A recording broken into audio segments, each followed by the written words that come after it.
사도행전 1장 4절부터 8절까지 함께 읽습니다. 사도와 같이 모이사 저희에게 분부하여 가라사대 예루살렘을 떠나지 말고 내게 들은 바 아버지의 약속하신 것을 기다리라. 요한은 물로 세례를 베풀었으나 너희는 몇 날이 못되어 성령님으로 세례를 받으리라 하셨느니라. 저희가 모였을 때에 예수님께 묻자와 가로되 주께서 이스라엘 나라를 회복하심이 이때니까 하니 가라사대 때와 기한은 아버지께서 자기의 권한에 두셨으니 너희의 알 바 아니요 오직 성령님이 너희에게 임하시면 너희가 권능을 받고 예루살렘과 온 유대와 사마리아와 땅끝까지 이르러 내 증인이 되리라 하시니라. 아멘. 예수님을 믿는 사람들이 무능력해서는 안 됩니다. 예수님을 믿는 사람들은 내 능력, 내 힘으로 사는 사람들이 아니라 하나님의 능력을 입고 사는 사람들입니다. 단지 그냥 종교 생활을 하거나 아니면 세상에 지혜롭다 하는 사람들이 살아나가는 길을 걷는 게 아니라 하나님의 권능을 입고 살아가는 사람들입니다. 그래서 예수를 믿는 사람들에게 주님께서 말씀하시기를 오직 성령님이 너희에게 임하시면 너희가 권능을 받는다 말씀합니다. 그러나 많은 예수를 믿는 신자들이 성령의 권능을 입지 못하고 내 지혜와 내 능력으로 살면서 넘어지고 쓰러질 때가 아주 많습니다. 그러나 우리 주님께서는 단지 그냥 너희가 나를 믿는 문제를 넘어서서 그래서 너희가 예루살렘을 떠나지 말고 내게 들은 바 아버지 약속하신 분을 기다리라. 그 약속하신 분이 성령 하나님이십니다. 하나님께서는 삼위일체 하나님으로 존재하시는데 아버지 하나님, 아들 하나님, 성령 하나님. 성령 하나님께서는 주님의 바통을 이어서 주님의 영, 예수님의 영으로 예수를 믿는 사람들에게 찾아오십니다. 좀 어려운 이야기를 드리자면 우리가 예수를 믿는 순간에 성령 하나님께서 찾아오시고 내주하시는 게 맞습니다. 그러나 성령 세례가 그것은 아닙니다. 성령 세례나 성령 충만이 곧 예수를 믿는 것 자체는 결코 아닙니다. 예수를 영접하고 믿은 다음에 이 사도행전에 있는 오순절의 교회가 사도행전 2장에 체험했던 성령 세례의 사건을 체험해야 합니다. 나중에 조금 지나면 사마리아에 있는 사람들이 빌립 집사님의 전도를 듣고 그들이 성령 세례를 체험했습니다. 전도를 듣고 예수님 영접한 다음에 사도 두 사람 요한과 베드로 사도가 와서 성령님으로 세례받기를 기도하며 성령님께서 임하셨습니다. 나중에 이방 사람 고넬료에게 있어서도 고넬료 가정에 사도 베드로가 복음을 전할 때에 그때는 동시에 예수님을 영접하고 믿는 것과 동시에 성령 세례가 임하였습니다. 그래서 실제로 믿는 사람들에게 있어서 성령 세례 혹은 성령 충만의 사건은 정말로 중요합니다. 내 능력과 내 힘으로 살 때는 많은 믿는 신자들이 연약하고 넘어지고 쓰러질 때가 아주 많습니다. 유감스럽게 예수를 믿지만 그러나 그분의 권능으로 덧입혀지지 않은 사람들이 많습니다.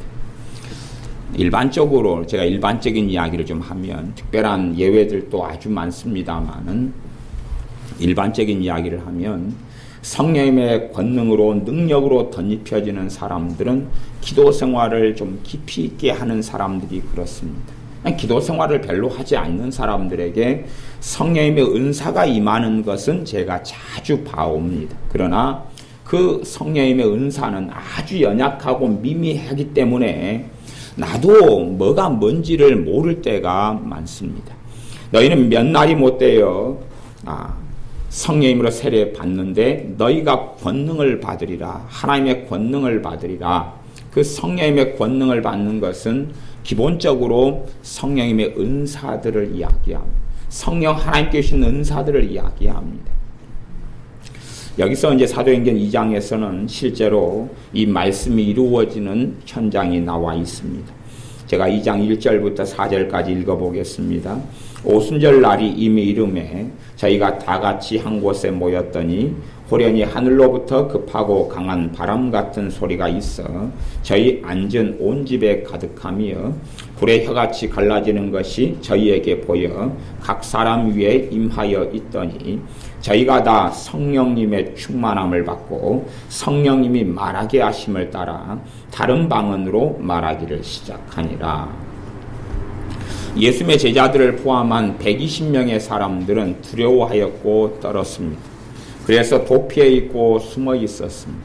왜냐하면 주님도 십자가에 죽이고 그리고 부활하신 주님을 배웠지만 자신들 안에 있는 두려움을 이길 수가 없었습니다.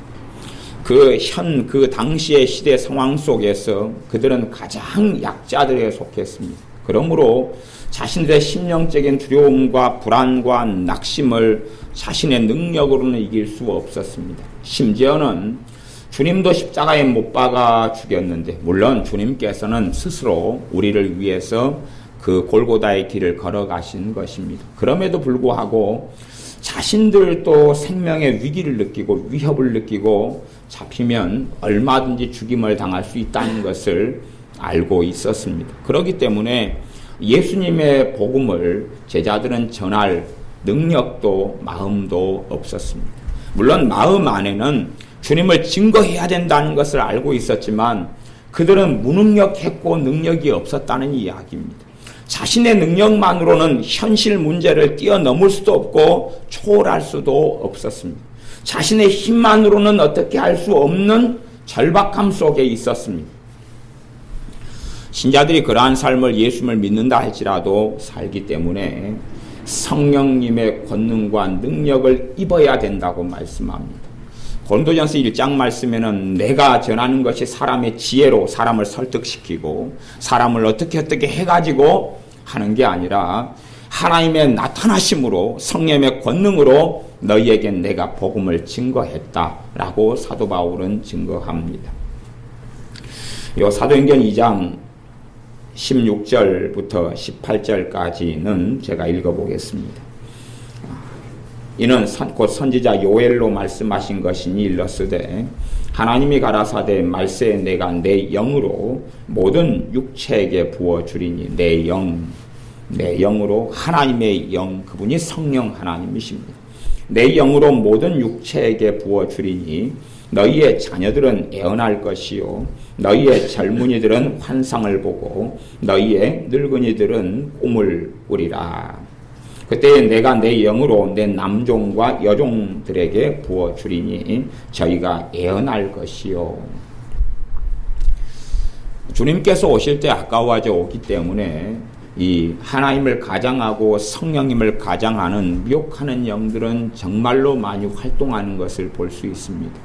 그러나 구더기가 무섭다 그래서 장을 담그지 않는 것이 아닌 것처럼 아무리 구더기가 끓어도 장을 담그고 그렇게 해서 먹을 수밖에 없는 것처럼 미혹행이 역사한다 할지라도 하나님은 더 강하시고 위대하시며 또한 성령님의 권능을 입지 않고는 신자들이 살 수 없기 때문에 예수님의 사람들은 반드시 성령 충만케 되기를 원해야 되고 성령의 은사와 능력을 받기를 원해야 됩니다.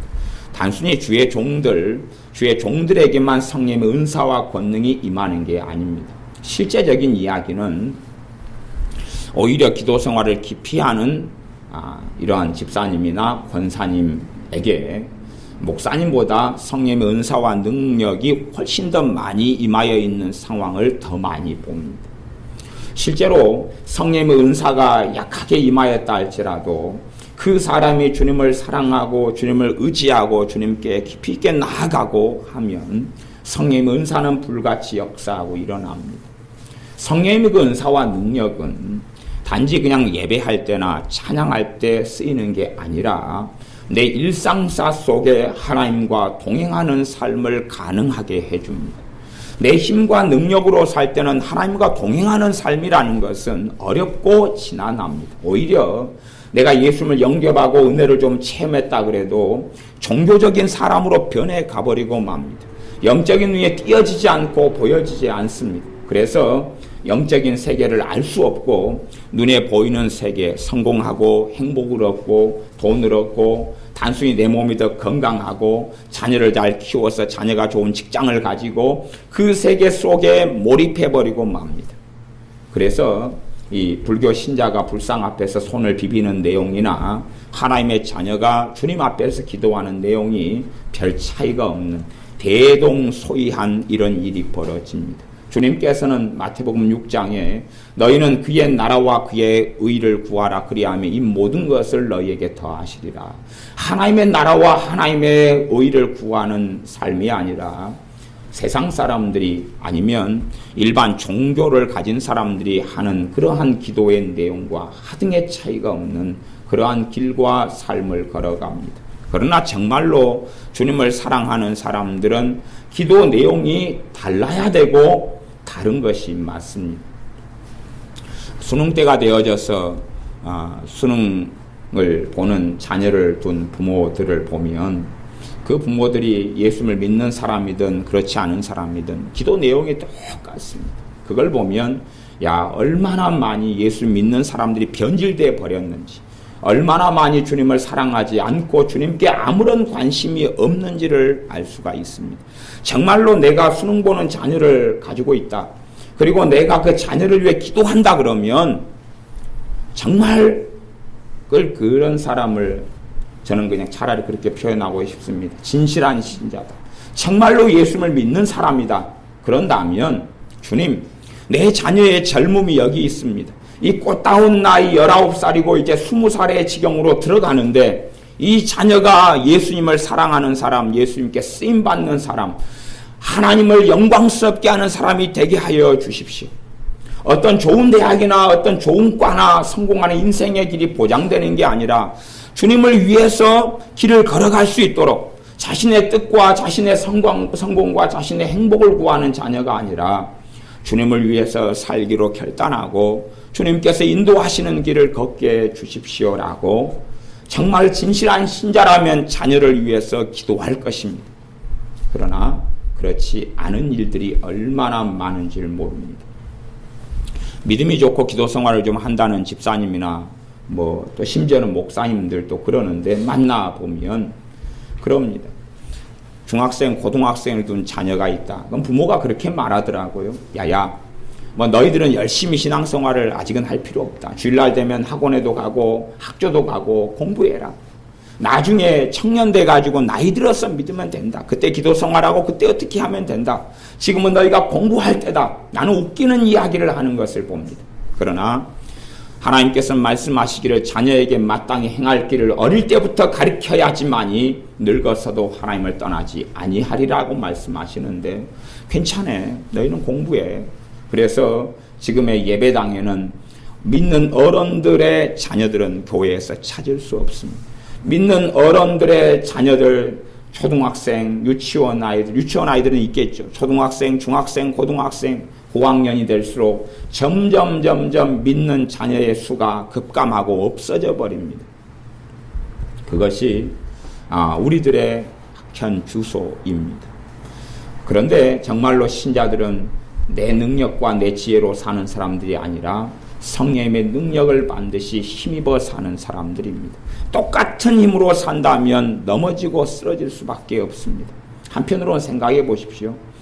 내가 안 믿는 사람으로 산다면 욕도 하고 싸움도 하고 막 증오심이 타오르고 내가 해를 당하면 미움을 품고 그래서 미워해도 큰 문제가 없는 것처럼 보입니다. 그러나 예수님을 믿는 사람들이 이제 내가 모욕을 당해도 그를 위해 기도하고 용서하는 길을 걷고 또한 근심 속에 전에는 근심했으나 오히려 주님을 신뢰하고 믿어야 되는 삶을 사는데 어떻게 그렇게 차이가 있는 삶을 단순히 예수님을 영접하고 믿었다는 것으로 그런 삶을 살 수 있겠느냐 하는 것입니다. 그건 가능하지가 않습니다. 그게 가능하지가 않아요. 그게 가능하지 않는 길을 자꾸 걸으려고 하기 때문에 내 능력과 힘으로 안 되는 걸 하려고 하니까 넘어지고 쓰러지고 자빠집니다. 갓난 어린아이를 뛰라고 하면 뛰지 못하는 것처럼 내 능력과 내 힘으로 주님을 섬기려 할 때는 사실은 가능하지 않습니다. 그래서 예수님의 사람들은 반드시 성령 충만을 입기를 기도해야 되고 성령의 권능이 내게 임하기를 기도해야 됩니다. 성령의 권능이 성령의 은사들이다 그렇게 말씀했습니다. 성령의 은사들이 임하는 데 있어서 위험성을 좀 말씀드리고 성령의 은사들에 대하여 다소간 말씀을 드리겠습니다. 성령의 은사들이 임하는데 제가 사람들을 보면 그러더라고요. 성령의 은사가 내게 임해요. 그 다음에는 아무 사람도 없어요. 성령의 은사들이 임하면 자기가 최고라고 생각한다 그 말. 성령의 은사들이 임하면 자기가 대단한 사람, 위대한 사람, 놀라운 하나님의 자리에 선 사람, 성령의 은사들이 임하면 자신은 거룩한 사람, 위대한 주의 종이 되어버리는 경향이 있더라 그 말입니다. 그건 굉장한 교만과 아집과 독선입니다. 성령의 권능과 은사들이 임하면 우리는 더 겸손해지고 겸비해지고 주님 앞에 엎드려야 됩니다. 성령의 은사들이 임하면 더 엎드릴 수 있어야 되고 더 주님 앞에 낮아질 수 있어야 됩니다. 왜냐하면 성령의 은사가 임하는 것은 내 선량함이나 내 도덕성이나 내 의로움이나 내 경건함 때문에 임하는 게 아니라 우리 주 예수님의 십자가를 통하여 임하는 게 은사기 때문에 그렇습니다. 성령의 은사들, 성령의 권능이 임하는 사람들을 보면 오히려 그냥 성질이 더 나쁘고 그리고 삶이 더 엉망진창이고 그리고 더 어리석은 사람들, 강팍한 사람들, 강팍하다기보다는 그냥 제 멋대로 자기 성질대로 살아가는 사람들, 더 이기적인 사람들, 그런 사람들에게도 성령의 은사와 능력이 많이 임하여 있는 것을 봅니다. 완벽한 사람에게 성령의 권능이 임한다면 이 땅에 아무도 하나님의 능력을 입고 살 수가 없습니다. 그러므로 내게 성령의 은사들이 임하고 권능이 임하면 정말로 나 같은 어리석은 사람들에게 그 은혜 주셨음을 알고 겸손해야 됩니다. 낮아지고 엎드려야 된다는 이야기입니다. 성령의 은사들이 갈수록은 많이 나타나고 임하는 경향이 있는 것 같습니다. 그러나 상대적으로 성령의 은사와 능력이 약하게 임하는 상황이 한국 교회에서 벌어지는 상황임을 확인합니다. 더 빈번하고 자주 있는 것 같은데 약한 것이 문제가 됩니다. 어쨌든 성령의 은사와 능력이 임하는 것은 필수적이다. 성령 세례받고 성령 충만받고 내 능력이 아니라 성령 하나님의 권능을 입어서 살아나가는 삶을 신자가 살지 않으면 신자는 무능해집니다. 귀신들과의 싸움에서 무능해지고 너희는 근신하라 깨어라 너희 대적 마귀가 우는 사자같이 두루다니며 삼킬 자를 찾나니 너희는 믿음을 굳게 하여 저를 대적하라. 귀신과의 싸움, 마귀와의 싸움에 대해서 눈을 떠가게 되는 게 신자들의 삶입니다. 유감스럽게도 목사님들을 많이 만나면 특별히 귀신에게 공격을 많이 받고 사는 주의 종들은 귀신의 역사를 알지만 그냥 양반적으로 편리하게 사는 사람들은 더러운 귀신이 어디에 있는가, 심지어는 극단적인 생각으로 나는 예수 믿었기 때문에 내게는 귀신 역사할 수가 없다라는 이상한 사상에 사로잡혀 있는 것들을 봅니다. 그렇기 때문에 귀신에게 눌려있고 잡혀있는 교인들을 도울 수 없는 어리석음 속에 심지어 자신도 귀신의 공격을 많이 당하면서도 자신도 당하는 줄 모르고 사는 주의 종들도 많이 보고 또한 주님을 믿는다고 하는 교인들이 영적인 눈이 띄어지지 않아서 마귀의 역사를 알지 못하고 귀신이 주는 것을 자기 생각과 감정인 줄 알고 그 속에서 매이고 붙잡혀서 살아가면서 하나님을 원망하는 경우들도 많이 봅니다. 이 오순절 날에 성령님께서 강림하시니까 이들에게는 특별한 것들이 있었습니다. 이 당시에 방언을 받았는데 이들의 방언은 언어 방언을 받았습니다. 각 나라 사람들로 말하는 신비한 방언을 받았습니다. 저도 방언 은사를 받은 사람들을 그래도 예를 들어 한 수백 명 본다 아니면 한 100, 200명을 본다 그러면 그 가운데 언어 방언을 받는 사람들은 지금도 한둘 정도 되는 것 같아요. 언어 방언을 받다가 이제 방언 기도를 많이 하면 그 다음에는 언어 방언이 그 언어의 유형만 남고 그 다음에 이제 보통 우리가 기도하는 이런 방언으로 바뀌어져 가서 그 언어의 현 시대에 쓰이는 그 언어가 희석되고 바뀌어져서 존재하지 않는 단어와 언어로 바뀌는 것을 봅니다. 그러나 어떤 분이 영어를 방언을 받았어요. 그래서 그분이 영어 방언 받았는데 그 미국 사람들은 영국 사회에 대한 열등감을 가지고 있습니다. 그래서 그 사람들은 영국의 영어하고 미국의 영어가 좀 다른데 미국 사람들은 영국식 영어 하는 사람들 굉장히 존중하고 굉장히 높게 보는 경향을 전반적으로 가집니다. 그래서 영국의 영어는 좀 고전적인 영어고 그렇습니다. 여러분 영어 사전을 찾아보시면 영국 영어, 미국 영어 이렇게 발음표가 표시되어 있기도 합니다. 근데 어떤 나이 드신 분이 방언을 받았는데 영국 영어 방언을 받은 거예요. 그건 그냥 쉽게 배울 수가 없는 거거든요. 한국 사회에서는 영국 영어를 쓰는 사람이 거의 없기 때문에 그걸 못하는 거예요. 근데 영어를 좀 배우고 미국 사람이 그 영국 영어 하는 그러한 그 사람을 만난 거예요. 그러니까 그 사람 입으로 하나님의 말씀이 전파되고 이 방언을 통해서 물론 하시는 그 할머니는 자기가 무슨 말을 하고 있는지 몰라요. 왜냐하면 문맹이기 때문에.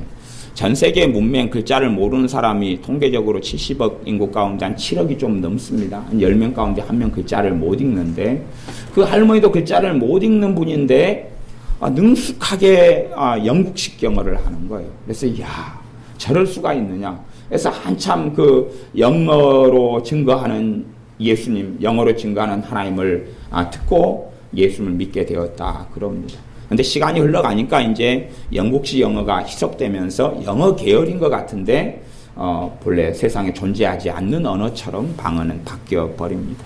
제가 알던 어떤 분은 스페인어를 받았는데 한 1년 지나니까 이제 스페인어 양상의 발음은 있는데 바뀌어지더라고요.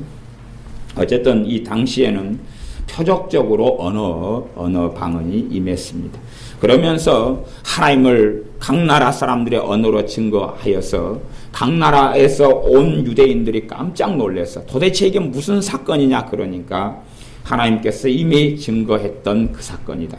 그 사건이 뭐냐 그러면 요엘 선지자를 통해 말씀하셨는데 사도행전 2장 17절 말세는 주님께서 이 땅에 오셨을 때부터 말세라고 그럽니다. 그래서 히브리서 말씀에는 마지막 날에 아들을 통하여 말씀하셨다. 주님께서 오실 때부터 마지막 날이 시작되었습니다. 말세 내가 내 영으로 모든 육체에게 부어주리니 그 전에는 선지자들 이런 특별한 사람들 나시린들 선지자들 이런 구별되고 선택된 사람들만 성령님께서 임하시고 권능을 입었다 그 말입니다. 그러나 이제는 모든 육체 예수님을 믿고 예수님을 영접한 모든 사람들에게 성령님을 부어줄 것이다. 너희의 자녀들은 예언할 것이요 너희의 젊은이들은 환상을 보고 너희의 늙은이들은 꿈을 꾸리라. 내 남종과 여종들에게 부어주리니 내 영으로 저희가 예언할 것이다. 물론 사람들이 생각하는 예언하고 실제로 예언하고는 좀 많이 겹치는 부분하고 다른 부분들이 좀 많이 있습니다. 그건 좀 어려운 부분이어서 이제 기본적으로 성령의 이 권능에 속한 이 은사들에 대하여 다소간 말씀을 나누겠습니다. 고린도전서 12장 말씀입니다. 고린도전서 12장 말씀 제가 가지고 있는 성경 278쪽 있는 데 있습니다. 고린도전서 12장 3절을 제가 먼저 읽습니다. 그러므로 내가 너희에게 알게 하노니 하나님의 영으로 말하는 자는 누구든지 예수님을 저주할 자라 하지 않고 성령님으로 아니하고는 누구든지 예수님을 주시라 할 수 없느니라. 예수님을 내 주님이라고 고백하는 사람에게는 성령이 임하여 있다라는 말씀입니다. 물론 여기서 성령님으로 아니하고서는 예수님을 주시라 할 수 없다는 것을 잘못 해석할 수도 있는데 그것은 제가 길 지나가는 사람에게 10만원, 5만원짜리 돈을 2장 10만원을 꺼내서 당신이 예수님을 주시라 한번 해봐라. 그러면 내가 10만원을 주겠다. 그러면 길 지나가는 노숙자든지 예수님을 안 믿는 모든 사람도 할 것입니다. 10만원을 공짜로 받는다 그러면 아니면 10,000원만 준다 그래도 예수님을 주시라 해봐라. 그러면 다 합니다. 그것을 성령님을 통해서 했다 그러는 건 절대 아닙니다. 그건 성령님을 통해 한 게 아니고 그냥 자기가 한 것이 돈 받으려고. 여기서 성령님으로 아니하고는 누구든지 예수님을 주시라 할 수 없다. 그것은 이 성경에서 주로 말씀하는 것은 그 사람의 존재 중심에서 하는 이야기. 마음 중심에서 내가 그냥 입만 표면적으로 사람을 속이거나 아니면 편리적인 괜찮은 대인관계를 유지하기 위해서 웃는 얼굴을 보여주고, 직장에 가면 그러잖아요. 직장 상사가 별로 기분 안 좋아도, 내가 좋아하지 않아도 내가 약자기 때문에 웃는 얼굴을 보여줘야지요. 컨셉을 보여주고 반갑다 그래야지 지혜로운 사람이 되어지지. 성질 난다고 그대로 나보다 센 사람들이 많은데, 뭐 전무 아니면 이사 이런 사람이 많은데 얼굴을 확 오락부락 해가지고 있으면은 진급 안 됩니다. 그러니까 지혜롭게 해야 되는데, 근데 하나님이 말씀하시는 것, 성경에서 말씀하시는 것은 내 중심 안에서 예수님이 내 주님이다라고 고백하는 것, 그것은 성령님을 통하여 된다고 말씀하는 것이, 예수님이 내 구원자이시면 나의 주인이시면 나의 왕이다라고 고백하는 것, 어디에서요? 마음 중심에서. 마음 중심을 이야기하고 있는 말씀이지 입으로 그냥 따라서 하는 그런 문제를 이야기하는 게 아닙니다. 이 마음 중심 안에서 예수님이 주시라라고 하는 사람들은 성령님을 통하여 하는 사람들이고, 성령님이 임하여 있는 사람들이고, 세상에 속한 사람들에게는 성령님이 임하시지 않는데 주님께 속한 사람들에게는 성령님이 임하십니다. 그래서 그 사람들에게 성령님이 임하여 있는 그 사람들이 구원받는 사람들이고 하나님의 자녀라 그럴 수 있습니다. 근데 이제 이 성령님이 임하여 있는데, 그러면서 4절, 은사는 여러 가지나 성령님은 같고, 성령님께서 뭘 주십니까? 은사들을 준다라고 말씀. 은사는 값없이 주시는 것. 우리로 하면 추석이 다가오고 있으니까 뭐 대형 할인점 같은 데 가면 선물 세트들이 많습니다. 그래서 다른 말로 하면 이 은사를 선물이다 그렇게 말합니다. 영어로는 gift 그러는데 선물. 내가 선물은 내가 무슨 일을 했기 때문에 받는 게 아니라 주는 사람의 호의로 인해서 오는 것이 선물인데 그것이 은사라 그런 말입니다. 그래서 은사들이 임할 때에 내가 대단한 사람이고 내가 대단한 헌신을 했고 내 믿음이 대단히 깊기 때문에 은사가 오는 게 결코 아니다. 그래서 오히려 더 부족한 삶을 사는 사람들에게도 더 많은 은사가 오는 경우가 많습니다. 왜 은사가 오느냐 그러면 내 능력으로는 넘어지고 쓰러질 수밖에 없기 때문에 오히려 연약한 사람들에게 어떤 면에서는 성령님의 은사와 능력이 더 많이 부어질 수도 있다는 것입니다. 그러나 성령님의 은사와 능력이 부어지는 것은 필수적으로 우리하고 관계됩니다. 두 부분. 첫째는 성령님의 뜻대로가 있고, 성령님의 뜻대로가 있고, 그 다음에 우리하고 연결됩니다. 다시 말하면 우리가 엎드려서 기도하지 않으면 성령님의 은사와 권능은 거의 임하지 않는다는 사실입니다. 자동적으로 필요한 성령님의 은사와 권능이 임하지를 않습니다. 직임은 여러 가지나 주는 같으며, 직임은 직분, 집사님입니다, 권사님입니다, 안수집사입니다, 장로님입니다, 목사님입니다, 선교사님입니다. 그러는 게 직분입니다. 그러나 그러한 직분은 교회가 그냥 편리적으로 만들어낸 직분이고, 여기서 직분을 이야기하는 건 하나님께서 인정하시는 것. 이게 목회자들이 많아도 하나님께서 다 그들을 목회자로 사실 인정하지는 않습니다. 집사님이 많아도 하나님이 다 집사님으로 인정하지도 않고, 장로님이 많아도 다 그렇게 하는 게 아니라 주님께서 인정하시는 직분을 이야기합니다. 그런데 그 직분은 주님께서 주신다 그런 말씀. 6절은 역사는 여러 가지나 모든 것을 모든 사람 가운데서 역사하시는 하나님은 한 분이시다. 그 다음 7절, 각 사람에게 성령님의 나타남을 주심은 유익하게 하려 하심이라. 성령님의 나타나심, 성령 나타나심을 헬라어로는 카리스마타 그러는데, 성령님의 카리스마타 나타나심을 주시는 것은 유익을 주시려. 누구에게요? 내게, 교회에. 내게, 또한 나를 통하여 내 가족에게, 내 형제에게, 내 이웃에게 유익을 주시려고 그러합니다. 그 다음에 8절부터 10절까지는 이 성령님의 권능에 속한 은사들 9개를 말씀합니다. 이 가장 기본적인 은사들이 이 9개가 되어집니다. 8절, 9절, 10절 제가 읽습니다. 어떤 이에게는 성령님으로 말미암아 성령 하나님께서 삼위일체 하나님 가운데 아버지 하나님, 아들 하나님 되신 우리 주 예수님, 그 다음에 성령 하나님, 이 땅에서는 성령 하나님께서 신자들의 삶을 돕고 인도하고 붙들고 이끌어갑니다. 자기 지혜와 능력과 힘으로 사는 것이 아닙니다.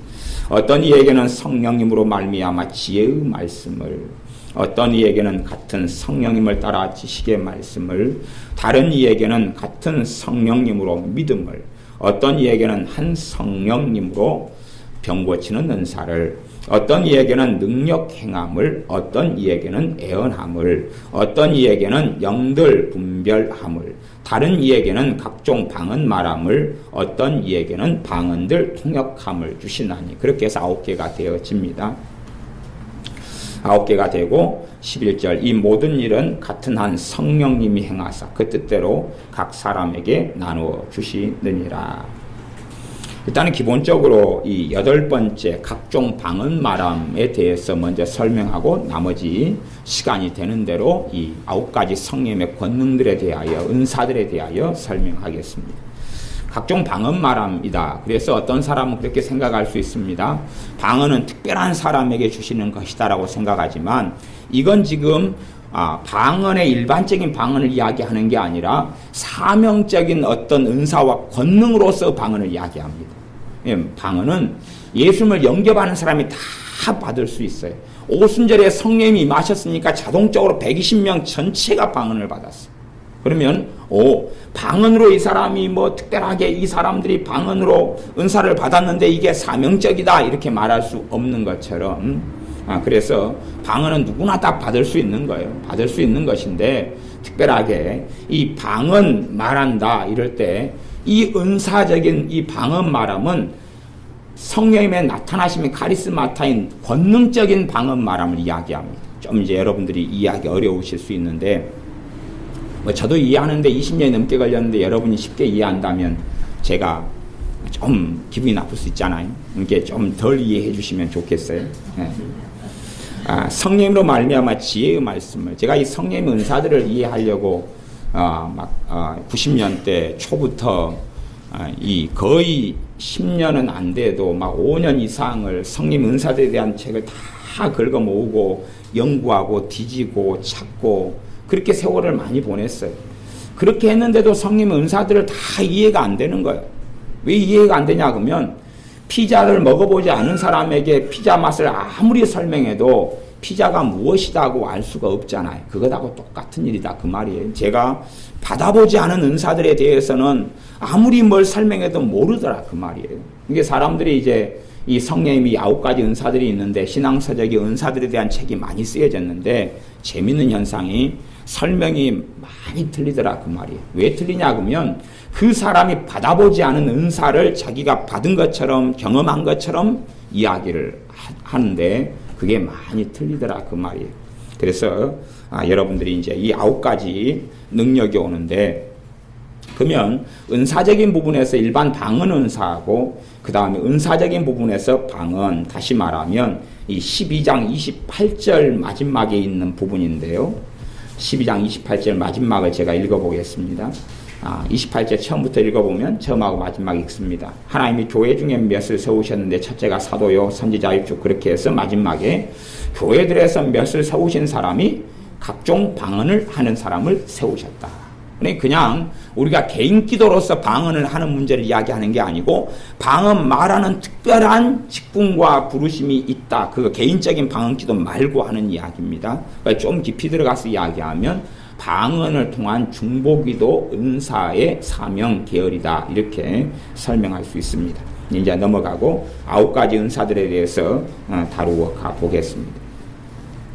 자, 성령의 말미암아 12장 8절에 지혜의 말씀을 성령의 권능을 통해 준다. 이게 내가 지혜를 만들어내고 또한 책들을 보면 통찰력이 생겨나고 지식을 얻으면, 지식이 많아지면 지식이 꿰어져 갑니다. 그러면서 뭐가 오냐면 지혜가 오거든요.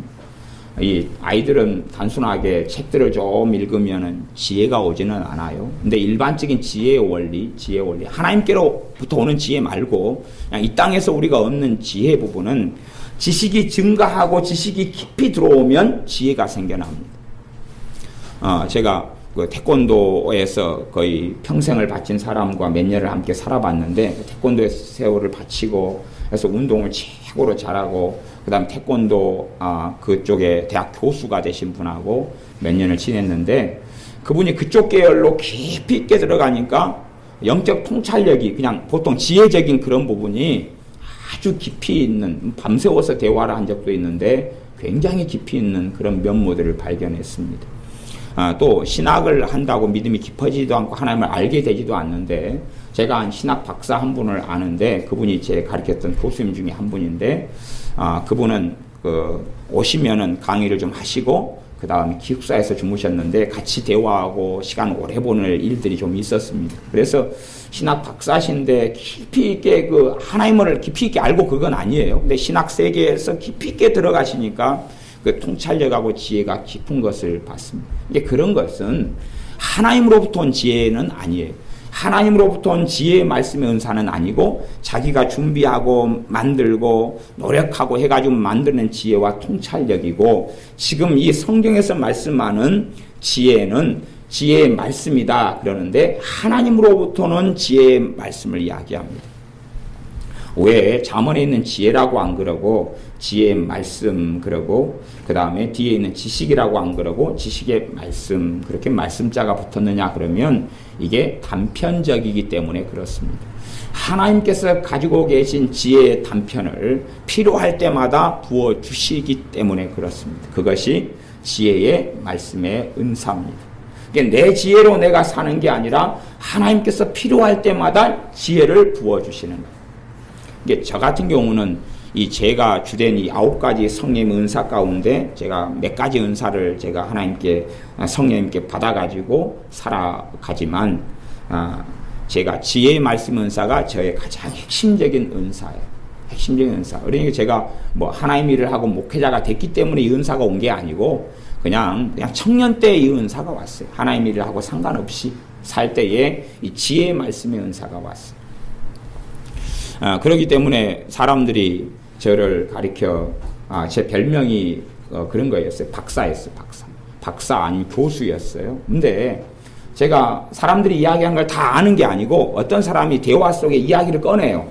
그러면 제가 하나님께로부터 지혜가 와서 그게 무슨 이야기를 하는지 그 다음 내용까지 제가 알아져 버려요. 지혜가 와요. 지혜가 와서 그 다음에 그거에 대해서 그것이 사실은 이만약시하다. 그 다음에 어떤 사람이 어떤 걸 이야기하면 그 부분에 틀린 거에 대해서 지혜의 말씀이 와요. 그래서 이 부분이 이렇다라고 이야기하니까 어떤 영역에 있어 저보다 훨씬 잘 하신 분들이, 제가 그냥 공부를 좀 하긴 했어도 아주 많이 한 건 아닌데 모르는 게 없다. 그래서 제 별명이 대학 다닐 때나 대학원 다닐 때나 살아나갈 때나 제가 박사라 그러거나 박사님 그러거나 교수님, 신학교에서 교수님들이 있는데 저한테 교수님 그래, 별명이 교수님 그러고 박사님 그랬는데, 근데 사실은 그것이 제가 가진 지혜나 제가 가진 지식이 굉장히 광대해서 벌어지는 일은 아니었습니다. 오히려 주님을 믿고 섬기고 신앙서적을 많이 읽고, 제가 공부를 많이 했는데 상담류 책을 많이 보고, 심리적인 것, 정신적인 것, 그 다음에 예를 들어 중독이다 그럼 알코올 중독에 대해서 좀 연구하고, 약물 중독을 연구하고, 우울증을 연구하고, 강박증을 연구하고, 그런 이 심리학 책으로 들어가면 굉장히 복잡합니다. 심지어는 제가 어떤 심리학 책 같은 경우는 제 교수님에게 개인적으로 상담을 멘토를 받아가면서 배웠는데, 책을 한 페이지 읽는데 1시간이 걸려요. 한 페이지만 읽는, 너무 용어가 복잡하거든요. 그래서 그것을 끙끙대고 읽어가지고 교수님한테 가서 제가 이 개인 교수를 받았어요. 그랬는데 교수님, 아이고 내가 이 책을 내가 보고 있는데 너무 어려워요. 그러니 교수님 하시는 말씀이, 나도 어려워가지고 못 읽는 책을 당신은 어떻게 읽느냐 그러더라고요.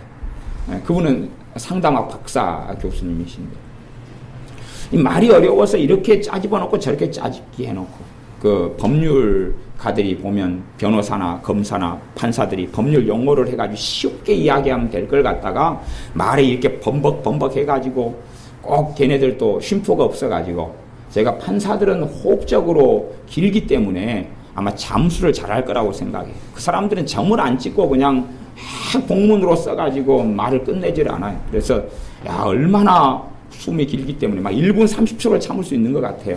그래서 이 사람들은 잠수부, 해녀 막 이렇게 시켜도 잘하실 것 같더라고요.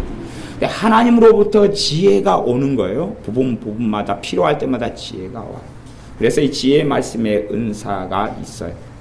근데 지혜의 말씀의 은사가 이게 이런 9가지 성령의 은사 중에 가장 바탕과 베이스가 되는 은사입니다. 그래서 자신이 이 은사가 왔음에도 불구하고 모를 때도 굉장히 많습니다. 왜 모를 때가 많냐 그러면 제가 공부를 하나님께 상담 공부해라 그렇게 그 음성을 개인적으로 제가 대학교 수업을 듣는데 성령님께서 제게 말씀을 하셨어요. 그래서 그걸 89년에 들은 다음에 상담 공부를 하려고 발버둥을 치고 상담학 박사 학위 가진 교수님을 찾아가지고 개인 교습을 나 좀 가르쳐 달라고 그렇게 하면서 배우기 시작했는데 상담을 공부한 다음에 시간이 좀 흘러서 한 93년, 94년인가 5년, 95년인가 되었을 때에 저는 상담이 배워서 물론 배워야 되는데 많은 걸 알고 듣고 배우고 부부 상담, 자녀 교육, 또 노인 복지 별의별 영역들을 다 돌아다니는데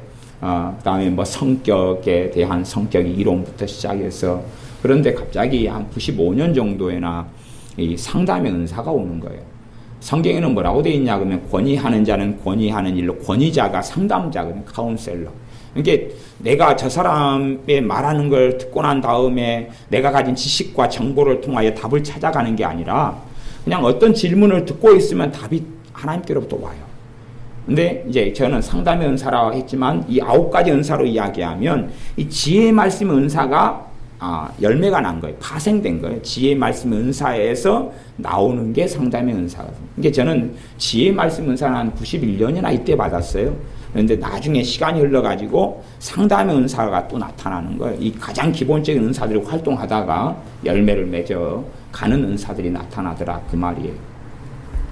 그래서 지혜의 말씀의 은사, 지혜라는 것은 나를 로봇으로 조종하는 게 아니잖아요. 지혜라는 건 전반적인 상황을 이렇게 알게 되는 거거나 어떤 영역에 있어서 통찰력이 오는 것이거나 영감의 형태로 올 때들도 많아요. 그렇게 해서 내가 전반적인 걸 보고 알아요. 보고 알아서 이것은 이래서 이랬습니다. 그렇게 설명을 해줄 수 있는 게 지혜의 말씀의 은사예요.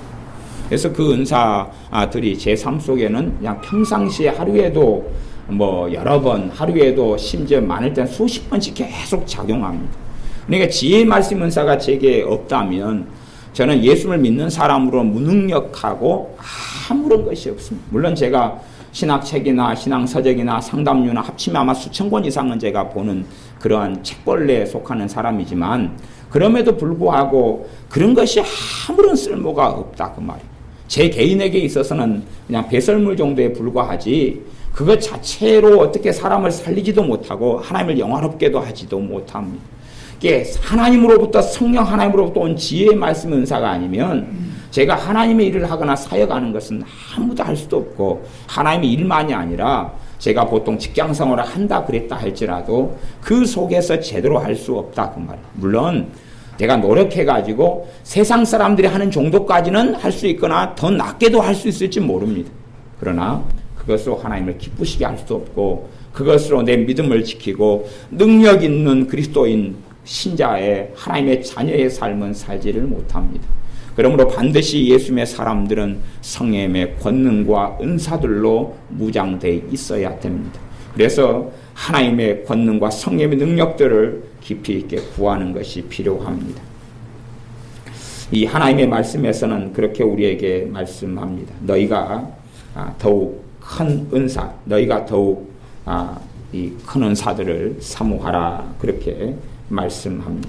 근데 이 더욱 큰 은사, 요 31절, 12장 31절을 제가 읽어드리면 너희는 더욱 큰 은사를 사모하라. 사모하니까 기도하게 되지요.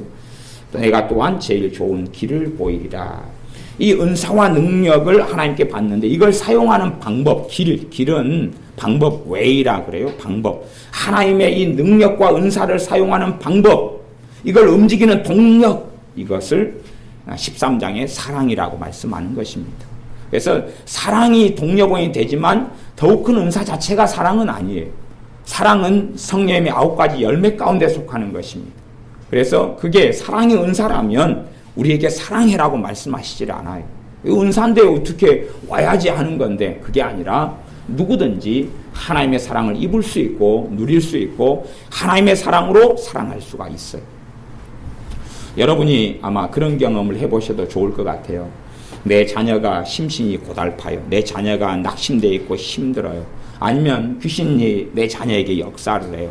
뭐 내가 그냥 내 부모의 사랑으로 아이를 안고 기도해 줄 수도 있고 안을 수도 있어요. 부모의 사랑으로 격려하고 안아줄 수 있어요. 그러나 그것은 대단한 능력이 없습니다. 아이의 낙심과 절망에서 대단한 위로가 되지도 않고 귀신이 역사할 때 그걸 쫓아내지도 못합니다. 그런데 내가 잠깐 주님 앞에서 2초, 3초, 1초를 멈춥니다. 그리고 주님을 의식하고 생각합니다. 믿음을 통해서 주님의 사랑으로 자녀를 끌어안습니다. 그러면 마귀 역사가 떠나기 시작합니다. 내가 주님의 사랑은 언제든지 쓸 수가 있습니다. 왜냐하면 사랑을 가지고 성령 하나님이 우리 안에 찾아오셨기 때문에 그렇습니다. 내가 주님의 사랑을 의식하고 인식하고 주님 앞에서 내가 끌어안으면 나를 통하여 내가 사랑의 통로가 되어서 그 사람의 마음을 치유하고 그 다음에 귀신의 역사를 쫓아내는 그런 권능이 나타납니다. 내가 사랑의 통로가 되는 것이죠. 그건 모든 신자가 다 가능한 것이지 그걸 은사라고 하지는 않습니다. 하지만 성령의 은사를 더욱 큰 은사로 우리가 사모하고 기도하고 간구해야 되는데, 그래서 이 120명의 이 성도들이, 신자들이 10일 동안 간절히 마가의 다락방에서 기도하면서 약속하신 성령 하나님을 기다렸습니다. 그리고 성령 하나님께서 그들에게 임하셔서 그들이 권능을 받았습니다. 물론 우리는 뭐 열흘 동안 기도해야지 된다 그런 건 없습니다. 그러나 깊이 있게 하나님을 구하는 사람들, 물론 저 개인적으로는 은사들을 기도하고 구한 적이 있을 때도 있고 없을 때도 있는데, 은사들을 구해가지고 은사들을 받은 경우는 별로 없었던 것 같아요. 그냥 은사가 온 다음에 한참 지나고 때로는 5년 지난 다음에 이게 은사네, 그리고 그 다음에 알게 된 것 같아요. 근데 대신에 이제 기도 생활을 좀 깊이 있게 간절히 하고 주님을 구하고, 그래서 내가 어떤 기도 제목 때문에 어떤 문제 때문에 기도하는 게 아니라 시편의 말씀에는 여호와와 그의 얼굴을 구하라, 주님을 구하라 했던 것처럼 주님 앞에 머물러서 주님을 사모하고 기도하고 주님을 찾고 그렇게 시간을 좀 많이 좀 보낼 때에 주로 일반적으로 성령님의 은사들을 입는 경우들이 있는 것을 봅니다. 제가 전에는 2000 몇 년인가 2003년인가 2년인가 되었던 것 같은데, 영적으로 회복이 필요해서 저도 중간에 삶을 살다가 우울증도 한 3년간 하나님 일 하다가 스톱하고 앓은 적이 있었는데, 이걸 회복하기 위해서 좀 깊은 기도가 필요했습니다. 근데 물론 깊은 기도는 되지가 않더라고요. 왜냐하면 정신이 산만하고 머리는 묵직하고 잡혀있고 마음은 혼란스럽고 감정은 사로잡혀 있는데 기도가 되지를 않아요. 그래서 제가 하나님 앞에서 그냥 버텼습니다. 밥만 먹고 그냥 앉아있었어요. 앉아있는데 계속 졸고 앉아있었어요. 졸고 앉아 있었는데 그걸 한 3주 정도 했던 것 같아요. 3주 정도 제가 어느 교회 전도사로 그때 일하고 있었는데 그 교회에 앉아서 그래서 앉아서 졸고 있었어요. 앉아서 3주일을 그랬어요. 앉아서 기도하다가 졸다가 기도하다가 졸다가. 근데 기도도 안 돼요. 조금 몇 마디 하면, 제가 그래서 당모가지병을 제가 잘 압니다. 제가 당모가지병을 많이 겪어봤거든요. 기도하려고 조금 하면 주여 꼬꼬대 꼬꼬대 조는다 보셨어요? 그렇게 졸다가 그러다 주여 졸다가 그리고 한참 옛날에 많이 했어요. 정말 많이 했어요. 그렇게 많이 살아왔다가 내가 이러면 안 되겠구나. 내가 이렇게 주님을 섬기면 안 되겠구나. 그래서 이제 작정을 하고 내가 하나님과 결판을 보리라. 다시금 내 마음이 회복되고 하나님의 은혜가 임하고 이 결판을 보리라. 그래가지고 밥만 먹고 일단은 이제 저는 금식은 이 기도를 깊이 하려면 금식을 하면 기도를 깊이 못합니다. 왜냐하면 힘이 빠져버리니까 그리고 그래서 기도를 깊이 하려고 그래도 잠만 오고 그 다음 기도가 잘 안 됩니다. 근데 기도를 막 주저앉아서 그것도 이제 졸음이 오니까 무릎 꿇고도 안 되더라고요. 양발을 다 깨고 앉아서 자꾸 당모가지병이 걸리니까 손으로 의자를 붙잡았어요. 의자를. 주님을 붙잡은 게 아니라 의자를 붙잡아야지 이게 앞으로 안 엎어지거든요. 그래서 의자를 붙잡고 졸다가 한 3주 지나니까 다 풀려나요.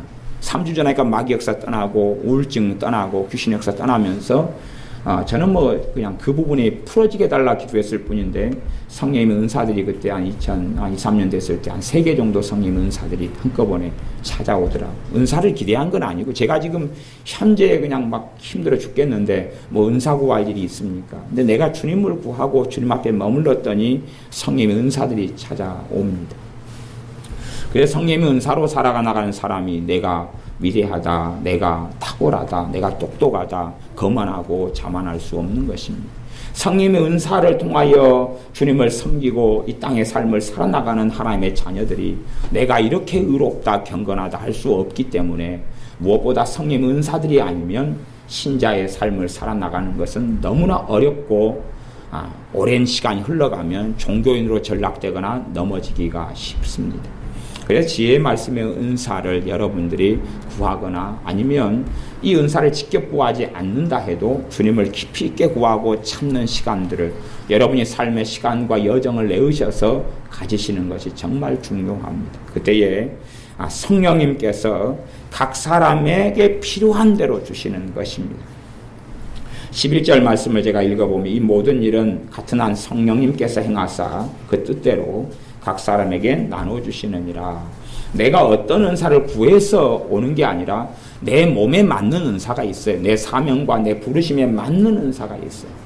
제가 어부라고 가정하면 제가 전에 고대구리 배를 타고 어부 생활을 좀 했는데 제가 어부라고 하면 필요한 게 뭐냐 그러면 배가 필요하거나 아니면 그물이 필요하거나 그런 게 필요해요. 근데 제가 어부로 생활하는데 막 주님 제게 도구를 주십시오. 제가 어부 생활을 잘하게 도구를 주십시오. 그러니까 하나님께서 망치를 줘요. 그럼 목수가 필요한 거 아니에요? 제가 목수 일을 많이 했는데 제가 아파트 목수 일 같은 걸 많이 했어요. 제가 목수 일을 하고 있으면서 어느 날이 제가 저한테 이제 목수 일을 하라 그래요. 근데 최고 간단한 목수 일이 아파트 목수입니다. 아파트 목수는 굉장히 간단해요. 그냥 어렵지 않아요. 했던 걸 또 하고 했던 걸 또 해가지고 20층까지 반복을 하면 돼. 20번을. 그러면 딱 아파트가 끝나요. 그러니까 쉬워요. 아주 도면대로 그냥 간략하게 하면 돼. 일반 목수는 굉장히 실력이 있어야 되는 아파트 목수는 쉬워요. 아까 목수 일을 하라 그래서 제가 이런 철물점에 가거나 이런 건재사에서 망치를 사가지고 갔습니다. 그래서 허리에 이제 총을 차죠. 망치를 차고 못은 거기서 주고 망치는 사오라 그러더라고. 망치를 사가지고 망치를 계속 하는데 팔목이 너무 아픈 거예요. 팔목이 너무 아파요. 그 폼이라는 게 있어요. 폼에다가 그 핀을 갖다가 꽂아가지고 넣어서 일을 해야 돼요. 근데 망치가 너무 팔이 아파요. 그래서 다른 목수들을 봤어요. 도대체 저 사람들은 어떻게 하냐 그랬더니 제 망치하고는 틀리더라고요. 제 망치는 막 툭툭해요. 몽댕이도 아니고. 건조사에서 봤는데 툭툭하고 막 머리도 크고 그래가지고 묵직하고 무겁고 어디 그냥 도끼 같이 생겼어요. 그런 걸 하는 묵직한 걸 보통 집에 쓰는 거. 그런 걸 해갔는데 목수 망치는 날쌍하고 잘 빠졌어요. 잘 빠지고 머리도 쬐깐하고 날씬해가지고 아주 가볍고 막 그냥 힘도 잘 받고 더 길쭉해요. 하고 너무 좋은 거예요. 하고 제가 망치를 한참 쓰다가 팔목이 너무 아파가지고 나중에 다시금 장만했지. 제가 팔목이 아파서 잘못된 망치를 쓰고 있다가 주여 주시옵소서 그러니까 하나님의 그물이 뚝 떨어져요. 그러면 안 되잖아요. 내 부르심에 맞는 은사들이 오는 게 맞는 것이. 내 부르심에 내게 맞는 내 옷에 맞는 것, 내가 팔 다리에 맞는 은사와 능력이 와야 되지요. 지혜의 말씀의 은사가 하나님이 가지고 계신 지혜의 부분들을 내가 삶에 필요할 때에 공급해 주시는 것이 필요할 때. 이것은 하나님의 일을 하라고 주시는 게 아니라 하나님의 일은 뭐냐 그러면 하나님과 동행하는 삶을 사는 게 하나님의 일이에요. 하나님과 그의 보내신 자 그리스도를 아는 것이 하나님의 일이니라. 주님과 함께 내가 살아가는 것이 하나님을 가장 영화롭게 하는 하나님의 일이에요. 내가 주님과 함께 설거지를 한다면 그게 하나님의 일이에요. 주님 없이 설거지를 한다면 그건 내 일이고, 주님과 함께 자녀를 양육하고 주님의 영광을 위하여 자녀를 키운다면 그건 하나님의 일이에요. 내가 주님과 함께 직장 생활을 한다면 그건 하나님의 일이고, 주님 없이 직장 생활을 한다면 그건 내 일이에요. 내가 주님 없이 설교를 한다면 그건 내 일이고 주님과 함께 주님의 인도를 받아서 주님의 종으로 한다면 설교가 주님의 일이에요.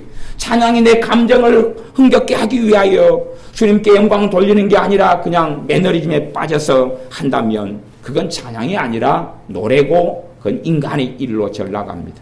그래서 어떤 일이 예배냐 기도냐 찬양이냐가 아니라 내가 삶 속에서 주님과 함께 예수님과 함께 하나님과 함께 살아가고 그렇게 살아가는 여정 속에 반드시 필요한 것이 하나님의 권능이라는 사실입니다. 하나님의 권능, 성령님의 권능, 그 은사들이에요. 은사, 선물이에요. 선물은 내가 무슨 일을 했기 때문에 받는 게 아니라 예수님을 내가 믿기 때문에 받는 것이, 예수님의 십자가를 통하여 오는 것이 하나님의 은사와 능력이에요.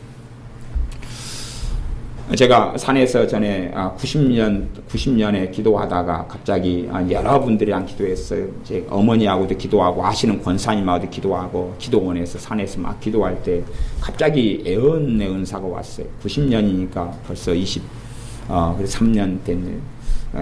애언이 툭 터졌어요. 그래갖고 입에서 그냥 막 말이 나오는 거예요. 줄줄 나오는 거예요. 줄줄 나와요. 지금은 돌아가신 우리 박정려 집사님이 남녀호랑교 35년 하다가 70살에 예수님을 영접하고 전도해가지고 믿으셨는데 그분이 갑자기 새벽 기도를 다니시는데 애언이 터져버린 거예요.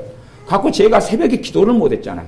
얼마나 그냥 누구를 위해 기도하면 그 딸은 어쩌니라 막 말씀하는데 와 재밌는 거예요. 너무 재밌는 거예요. 교인 사정을 다 알게 되는 거예요. 이쪽 말고 저쪽에 교회 건물에서 있을 때 그 돌아가신 그 할머니 집사님이 애언은사를 받아가지고 그분은 몰라요. 자기 입에서 뭔가 나온다는 걸 알아도 그게 애언인지도 모르고 뭔지 모르는데 남녀호랑교고 35년 하다가 귀신이 맨날 따라다니다가 그다가 예수님 영접하고 귀신 좀 쫓아내고 그렇게 했더니 갑자기 성령 은사들이 임해가지고 그 다음에 그분이 우울증으로 그 70살까지 사셨는데 그 우리 교회 신앙생활 지금 한 8년 하시다가 이제 올해 돌아가셨잖아요. 근데 이제 이 마음속에 주님의 기쁨이 가득하고 막 그래서 한약재 장사를 하셨는데 막 길거리에서 춤을 추셨어요. 너무 기뻐가지고 춤을 추시면서 새벽만 되면은 막 애언을 하시는 거예요. 애언. 자기도 모르게 나오는 거예요. 막 기도를 중보 기도를 주님 누구 딸을 하나님 도와주세요. 그러니까 어쩌고 막 5분 10분 나오다가 또 누구를 어떻게 해주세요. 그러니까 누구 쫙 나오다 그랬어요. 야, 이 새벽에 기도가 안 되는 게 너무 재밌어가지고 막 라디오 방송보다 재밌는 거예요. 야, 정말 놀랍다. 저는 그렇게 수준 있는 애언을 지금까지 살아오면서 거의 한 적이 없습니다. 그러니까 처음부터 그냥 인자 아무것도 모르는 할머니가 글자도 잘 못 읽는 할머니가 하나님께 은사를 받았는데 저 같은 사람은 째비가 안 되는 그런 놀라운 애언 은사를 가지고 애언하는 걸 봤습니다. 우리에게 필요한 대로 하나님께서는 우리에게 은사들을 주시기를 원하시고 그러나 구해야 됩니다. 기도하고 구하고 무엇보다 주님을 구할 때에 옵니다. 하지만 와서 이 굉장히 신비한 것이다 그래도 사실은 모든 신자가 경험해야 되는 것이고 경험하는 것이지 그러지 신비하고 특별한 것은 아니라는 사실을 꼭 기억하셔야 됩니다. 저는 은사들을 받은 다음에 교만해지고 어리석은 사람들을 많이 만났습니다. 그런데 또 능력을 구하는 사람을 많이 만났는데 능력을 구해서 능력은 받는데 그러나 교만이 함께 따라오고 그의 신앙의 여정이 무너지는 것을 보았습니다. 능력을 추구하는 게 아니라 주님을 추구하는 겁니다. 제가 아는 목사님이 성령의 능력과 은사를 받도록 100일 철야를 하셨어요. 94년인가 그래요. 저도 그 기도원에서 같이 아시는 목사님에서 같이 막 기도하고 있었는데 100일 철야 하셨어요. 이게 이 양반도 독심이 대단하죠. 100일 동안 날밤을 새서 기도했다 그 말이에요. 100일 동안에. 그러니까 성령의 은사들이 그냥 뭐 없는 은사가 없이 다 쏟아졌어요. 야, 그러니까 그때부터 그냥 아주 돈을 잘 버시더라고요. 성령의 은사들을 이용해가지고 이번 달에는 돈을 얼마 벌어왔다 그러고 얼마 벌어왔다 그러고 막 그러시는 거예요. 그 다음에 그분이 얼마나 애언을 깊이 하시는지 그냥 완전히 그런 애언을 못 들을 정도로. 그런데 시간이 3년 지나고 그러니까 엉망이 돼버리는 것이 교만해서. 제 아는 목사님이 하나님께 병 고치는 은사를 달라고 40일을 금식기도 하셨어요. 하고 40일 금식기도 한 다음에 병 고치는 은사를 받으셨어요. 병 고치는 은사도 그런 은사를 받았어요. 물병이 있으면 물에다가 안수를 하면 물에가 하나님의 능력이 임해요. 이 물을 갖다 주면 이 물을 먹으면 암이 치료되고 그랬어요. 그러니까 저도 그분이 안수해 준 물병을 저도 좀 마셨는데 저는 병이 없어가지고 낫는 것도 없었고 누가 우리 교회 강경화 환자가 있어서 물병 타다 주려고 기도한 물병을 받아가지고 와서 이야 신령한 목사님이 기도해 줬습니다. 그리고 줬는데 안 나으시더라고요. 근데 그분이 집회하고 그럴 때마다 이 물에 한수해 가지고 물 마시면 낫는 일이 신기한 병 고치는 은사를 받으셨어요. 근데 이분도 또 집회를 한번 갔다 오시거나 목사님들이 모이면은 이번에 부흥집회에서 돈을 3천만 원을 벌었다는 뭐 이상한 이야기를 하시는 거예요. 그래서 야 이분도 또 하나님의 은사 가지고 돈놀이를 하시네. 근데 나중에는 이제 그렇게 아주 안 좋게 되셨어요. 제가 가까이 아는 목사님이시니까. 그런 일들이 생겨요. 능력을 구하는데 주님을 구하지 않아요.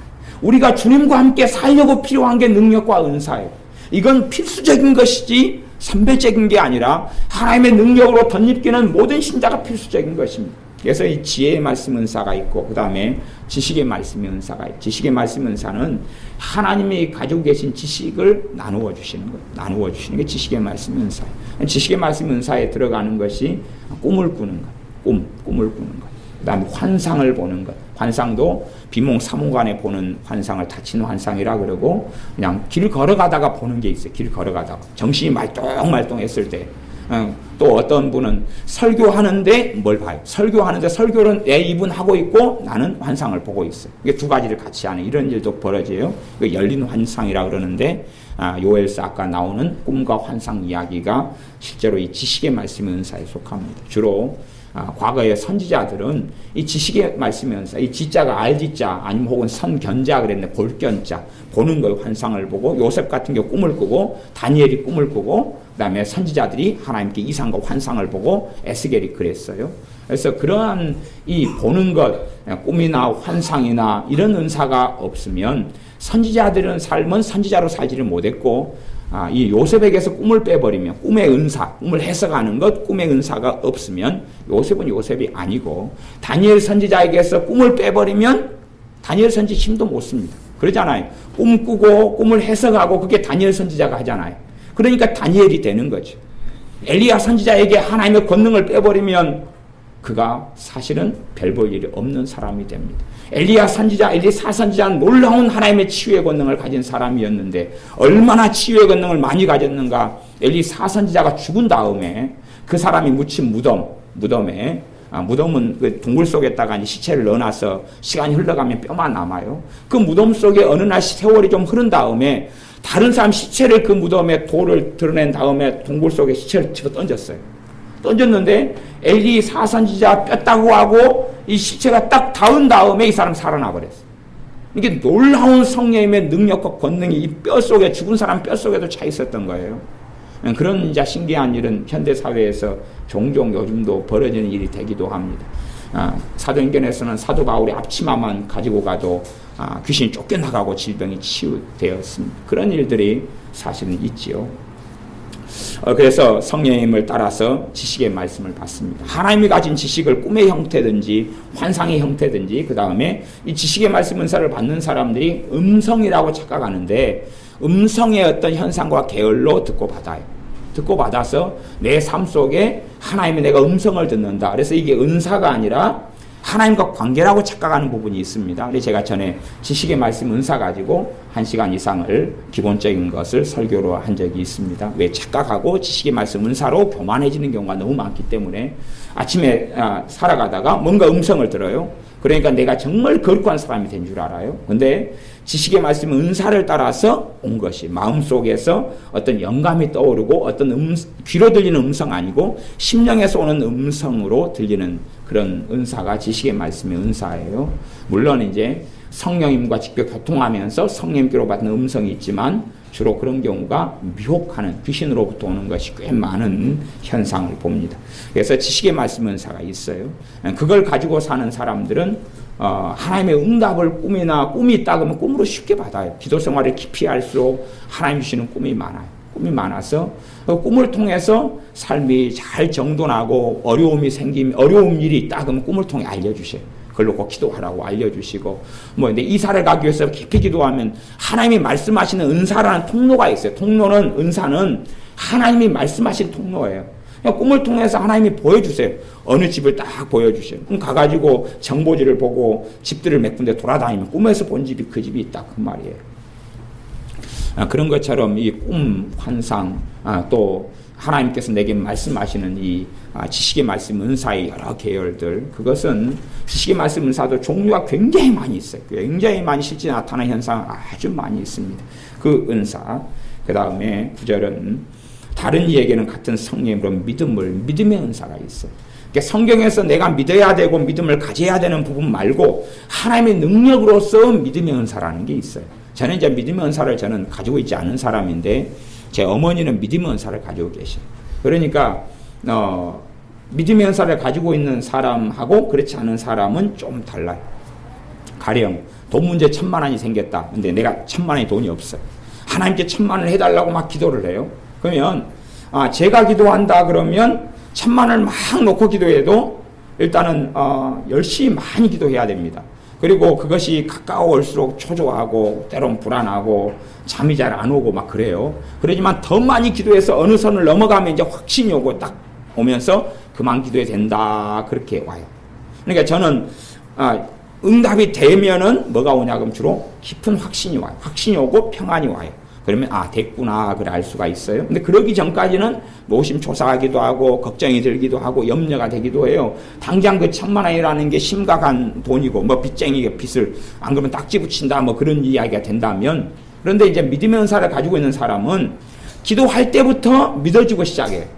기도할 때부터 물론 다 그런 건 아니지만 믿음의 은사를 가질 때는 맨 처음 기도할 때부터 내 안에 뭐가 오냐 그러면 믿어지는 것이 먼저 오고 그렇게 되었죠. 그래서 믿음의 은사를 가진 사람들은 좀 더 다른 사람보다 좀 더 많은 긍정적인 마인드를 믿음의 은사를 통해서 가지는 경우가 많아요. 그래서 제가 보면은 그 조영기 목사님이나 아니면은 그 세den교회 소강성 목사님 이런 사람들부터 시작해서 좀 믿음의 은사를 가진 목사님들이 종종 있어요. 물론 자기 믿음이라고 생각하는 경향이 있지만 실제로는 은사로서 믿음이 와요. 그래서 더 높은 걸 보고 더 많은 걸 보는데 그 은사로서의 믿음을 잘못 사용하니까 더 큰 건물을 꿈꾸고 막 이렇게 이제 흘러가는 경우를 봅니다. 잘못 오용하고 남용할 수가 있어요. 성령 은사의 방언을 가지고 유행가를 부를 수 있는 것처럼 성령 은사를 오용하고 남용할 수 있는데, 그래서 주님 앞에 섰을 때에 은사를 통하여 심판받게 되는 이유는 되는 그런 일들은 비일비재하고 많습니다. 어쨌든 그래서 믿음의 은사를 가진 사람은 믿어져 버려요. 그러니까 1,000만 원이 올 줄로 믿어져 버리고 기도해요. 그래서 아주 빨리 응답을 받아버립니다. 근데 저같이 믿음의 은사가 없는 사람은 하여튼 열심히 기도하고 말씀을 받아들이고 되뇌이고 고백하고 시인하고 인정하고 다시 마음에 확신이 오고 그럴 때까지 계속 열심히 기도해요. 어느 때 되면 이제 딱 확신이 오고 됐다 이런 마음이 오면 됐구나 그리고 이제 발 뻗고 잡니다. 근데 그전에는 발 뻗고 나를 많이 못 자요.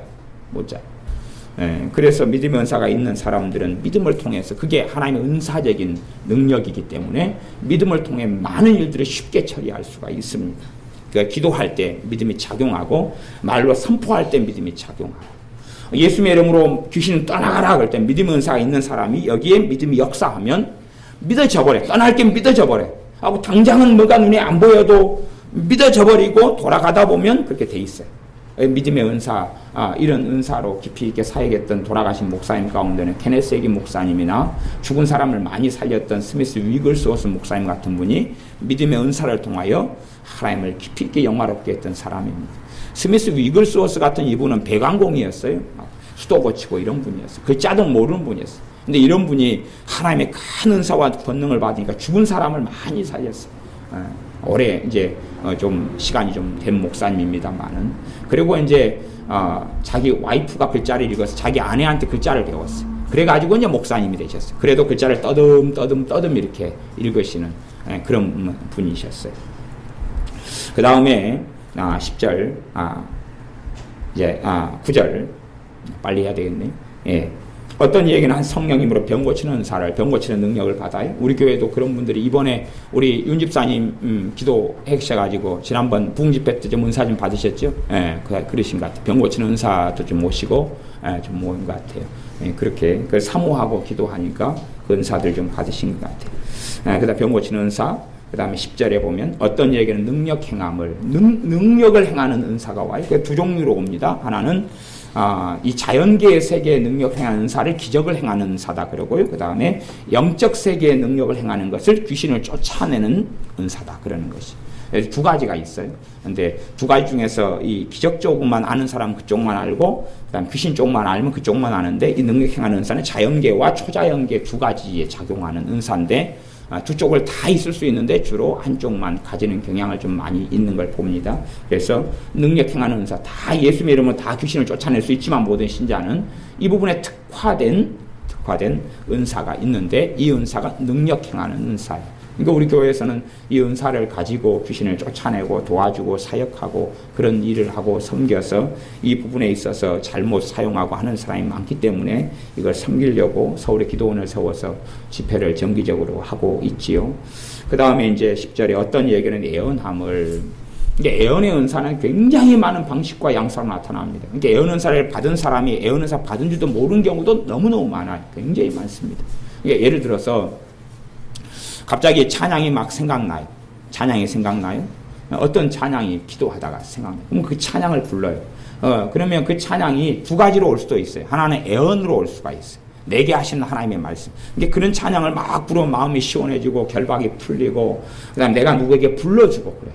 그러니까 우리 박전사님 같은 경우는 누군가를 놓고 기도하면 그 사람을 직접 기도할 때 되면 찬양이 오거든요. 그 사람을 위해서 무슨 찬양이 와요. 그러면 이제 박전사님이 이렇게 불러줘요. 그러니까 이건 음치가 되면 좀 곤란할 수 있어요. 음치가 되면 막 불러줬는데 막 듣는 사람이 괴롭다 막 그러면 되는데, 그러니까 우리 박전사님 조금 찬양을 좀 하시는 분이니까 찬양이 오면 불러줘요. 불러주면 그 찬양을 통하여 성령님이 일을 하셔요. 그러니까 그것은 지식의 말씀 은사일 수도 있고 애언 은사일 수도 있어요. 그러니까 똑같이 그런 양상이 벌어지는데 어떤 은사이냐에 따라서 좀 다른 경향은 보여집니다. 하나님께서 어떤 이 사람에게 무슨 찬양이 필요하다고 와요. 그리고 그 주신 걸 부를 때는 능력이 나타나요. 그러니까 내가 스스로 찬양 곡을 선택해서 544장을 잠시 세상에 내가 살면서 부른다 그러면 능력은 없는데, 하나님께서부터 은사를 통해 주신 찬양은 능력이 있어요. 그것은 내가 여러분이 집에서 기도하더라도 찬양이 오면 그걸 불러야 돼요. 부르면 또 기도하다가 찬양이 오면 또 부르고, 그러면 마음이 새로워지고 은혜가 오고 하나님의 기쁨이 찾아오고 막역사 떠나가고 그럽니다. 또 애언 은사 그런 것도 있어요. 애언 은사나 또 지식의 말씀 은사도 속하는 건데, 이게 참 어떤 은사, 이 현상은 어떤 은사를 통해 온 것이냐로 구분하기가 어려울 때가 많아요. 그러면 정말로 중보기도의 은사를 내가 받았다. 중보기도 은사가 애언에서 오는 중보기도 은사가 있고 지식의 말씀에서 오는 중보기도 은사가 있고 그래요. 심지어 영분별의 은사를 통해서 오는 중보기도 은사도 있어요. 내가 중보기도 은사를 받았다 그러면 이것은 그 사람의 아픔을 공유하는 것처럼 느껴져요. 그 사람의 심령, 그 사람의 아픔, 그 사람의 눈물 속에서 같이 막 그 사람 자신이 돼가지고 기도하는 현상을 느껴요. 그래서 기도해요. 그러면 아주 다이너마이트 같은 기도가 됩니다. 그냥 내가 어떤 사람을 위해서, 내 아버지를 위해서, 어머니를 위해서 하나님께 막 기도하는데, 그런 기도가 힘이 10이다 그러면, 정말 잘해서 10이다 그러면 중보기도의 은사를 받아가지고 그 사람이 되어지는 것 같은 현상을 느끼면서 주님께 막 깊이 있게 기도하면 그건 천이 되고 만이 돼요. 그러니까 이 중보기도 은사는 굉장히 다이너마이트 같은 능력을 가지고 있어요. 제가 좀 아쉬운 이야기는 그런 이야기예요. 중보기도 은사를 많은 사람이 받는데 주로 한 80% 90%는 자기의 유익을 위해 써버려요. 자기의 유익을 위해서 중보기도 은사를 받으면 쓰는 건 맞지만 자기의 영혼과 가족을 위해서나, 그런데 거기에서 멈춰버리고 특화되어버려요. 이게 제가 아는 분은 중보기도 은사가 임한 사람은 알 수가 있어요. 기도가 너무 쉬워요. 기도가 잘 돼. 기도가 쉽고 잘 돼요. 그런 중보기도 은사가 임하는데 그 사람이 예수 믿는 사람 10명 가운데 1명 정도 돼요. 한 명이나 많으면 2명 정도 돼요. 그러면 그것을 가지고 자기의 가족과 영혼만이 아니라, 사실은 또 중보기도 은사를 가진 사람이 자신이나 자신의 가족만이 기도하면 열매를 맺지는 못합니다. 중보기도 은사를 가진 사람은 다른 사람의 영혼을 위해 기도해 줄 때 하나님께서 내 삶의 은혜와 복을 주시는데, 중보기도 은사를 가진 사람이 자기의 유익만을 놓고 막 기도해버려요. 그리고 자기가 기도 생활을 많이 하니까 나는 믿음이 좋다, 경건하다 그래요. 은사로 얘가 기도하는데, 그래서 제가 아시는 어떤 분은 사업을 하시는데 남편 사업만 위해서 기도해요. 항상 사업만 위해서 10시간도 기도하고 막 20시간도 기도해요. 그러니까 사업은 잘 되죠. 그래 돈도 많이 벌었어요. 주님 앞에 설 때 되면 심판받습니다. 심판받아. 불법을 행하는 자야. 말씀을 들을 수도 있습니다. 왜? 하나님의 주신 은사를 가지고 자기의 유익만 먹고 사는 데만 몰입하고 썼기 때문에 그러합니다. 그 다음에 이제 애언, 영들 분별함, 영분별, 귀신의 역사, 성령의 역사, 또 그 사람이 하는 걸 분별하는 것. 제가 영분별의 은사도 종류가 굉장히 많습니다. 하나 단일하진 않아요. 사람이 천인천색 만인만색이기 때문에 종류가 많이 있어요.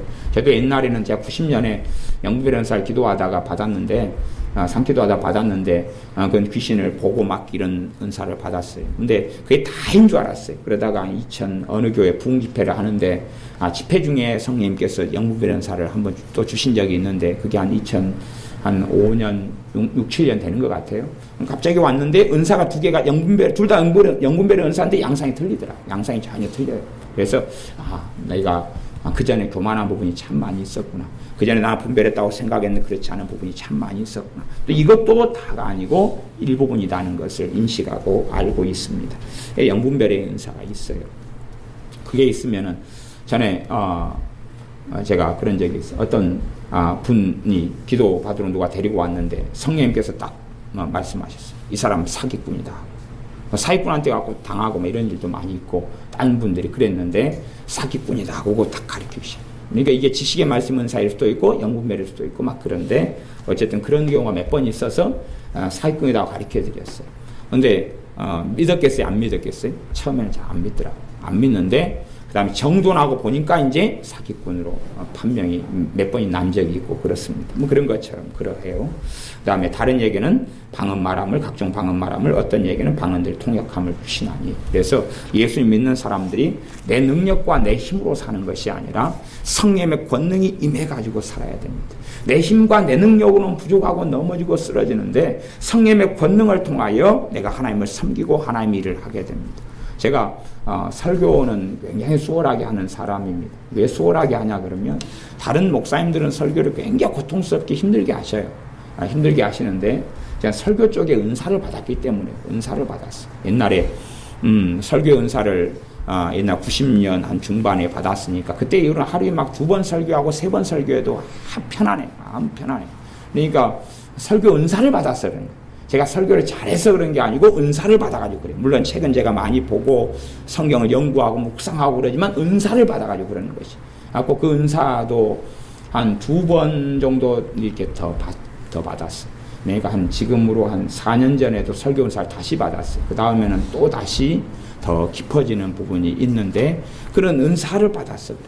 근데 대부분의 목사님들이 설교 은사를 있다는 것도 모르는 분도 많고 설교 은사를 받은 목사님들이 10%가 안 됩니다. 10명 가운데 1명이 안 돼요. 제가 확인해보고 보면 설교 은사가 아닌 경우 아니고 그냥 밤새워서 고민하고 만들어내고 쓰고 작성하는 일이 잘못된 일이 아니라 그게 굉장히 고달픈 일로 흘러가니까 그렇다 그 말이에요. 그래서 목사님들이 설교 때문에 아주 그냥 미치고 환장하시는 분이 많아요. 제가 설교학회 회장도 제가 했었고 그 다음에 설교학교에 제가 부회장도 했었어요. 그러니까 제가 그런 세계를 돈 주고 또 설교 학교도 다녀봤고 설교 세미나는 제가 설교에 대해서 자유스러우면서도 제가 설교는 전에 학회를 만들어서 회장도 하고 그랬기 때문에 설교는 제가 굉장히 관심 있는 분야여서 설교 세미나가 있거나 그러면 다 돌아다녀요. 뭐 돈 내고 막 20만 원씩 얼마씩 주고 다 돌아다녀서 보아요. 제 관심이 있으니까 제 학문적으로 관심이 있다 그 말. 설교에 대해서 학문적으로 제가 좀 학구적인 데 속하거든요. 근데 설교의 은사를 몰라요. 그리고 자신이 만들고 작성하고 작성법을 배우고 기승전결을 배우고 서론본론 결론을 배우는 것은 좋은 일이에요.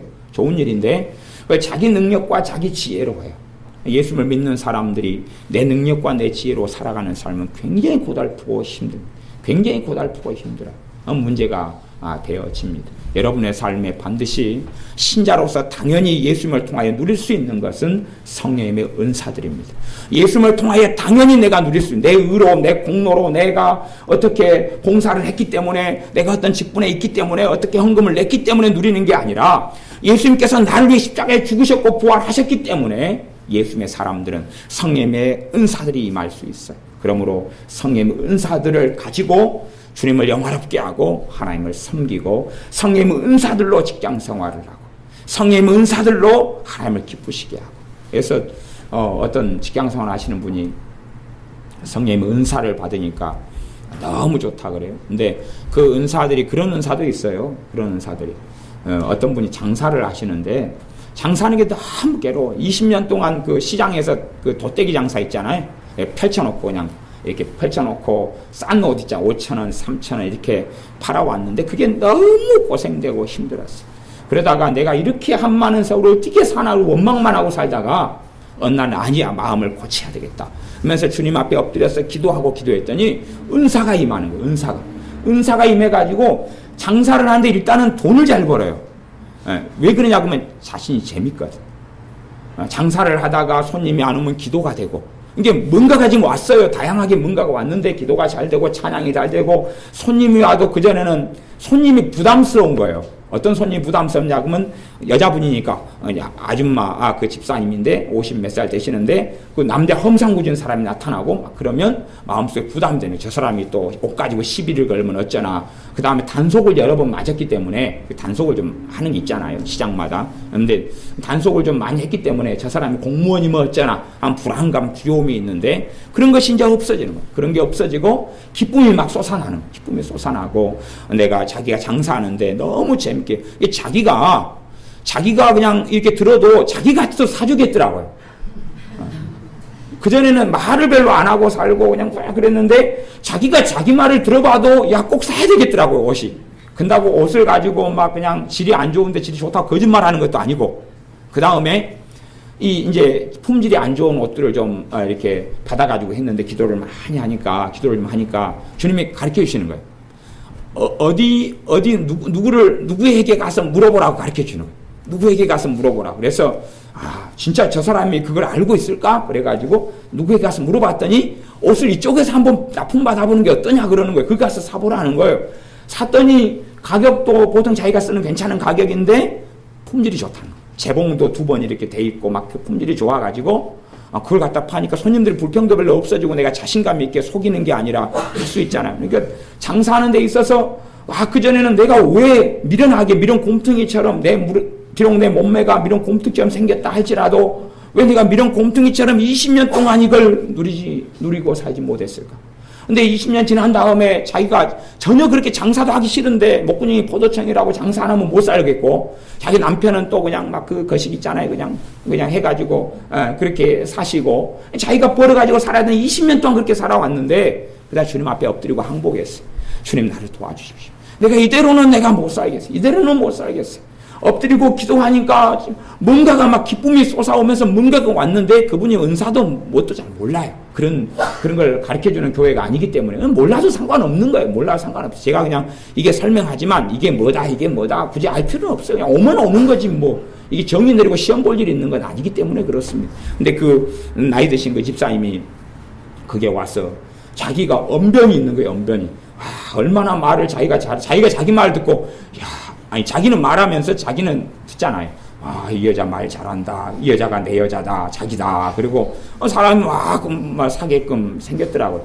그 다음에 옷 자랑을 하는 게 아니라 그냥 뭐 이야기를 해요. 뭔 이야기를 하는데 자기가 그 이야기를 하면서 자기 입에서 그 소위 말하면 애언적인 그런 이야기 같이 그런 거거든요. 그런 게 나오니까 자기가 기억에 놨다가 써먹으니까 또 효과가 있고 그러는 거예요. 그래서 이분이 재미나게 일을 하면서 기쁨 속에 일을 하고 그런 하나님의 은사와 능력을 입었다는 이야기를 듣습니다. 이제 여러분의 삶 속에 내 힘으로 직장생활을 하지 말고 성령의 능력으로 직장생활을 하셔야 되고, 내 힘으로 가정생활을 하지 말고 성령의 권능을 입어가지고 가정생활을 하는 것이고, 내 힘으로 내 마음을 지키고 생각을 지키는 게 내가 해야 될 부분이 있지만 그분의 권능이 찾아와서 해야 되는 부분이 있다는 사실이에요. 그래서 예수를 믿는 신자들이 주님으로 자랑할 수 있고 참으로 주님의 은혜가 나를 살게 했습니다. 주님의 능력으로 내가 정말 편하고 쉽게 삽니다. 이게 하나님의 말씀에는 그렇습니다. 내 짐은 쉽고 가벼움이라. 예수님을 섬기고 살아가는 것 삶은 쉽고 가볍다. 내가 너무 예수님 믿고 사는 게 힘들다 그러면 내 능력과 내 지혜로 살아가는 것이고, 예수님을 믿고 사는 것이 재미나고 너무 좋다. 너무 감사하고 너무 기쁘다. 그러면 내가 잘 예수를 믿고 살고 있는 것입니다. 기도하겠습니다. 아버지 하나님, 내 지혜, 내 능력이 아니라 성령님의 권능을 입고 우리들이 살게 하여 주시옵소서. 우리 주님 성령님으로 우리에게 세례 베푸시고 충만케 하여 주시옵소서. 성령의 권능을 우리에게 입혀 주시옵소서. 성령의 권능을 우리에게 입혀 주시옵소서. 우리의 직장생활과 가정생활과 일과 삶 속에 성령의 권능을 입혀 주셔서 성령의 권능과 능력으로 주님을 섬기며 살게 하여 주시옵소서. 예수님의 이름으로 기도하옵나이다. 아멘.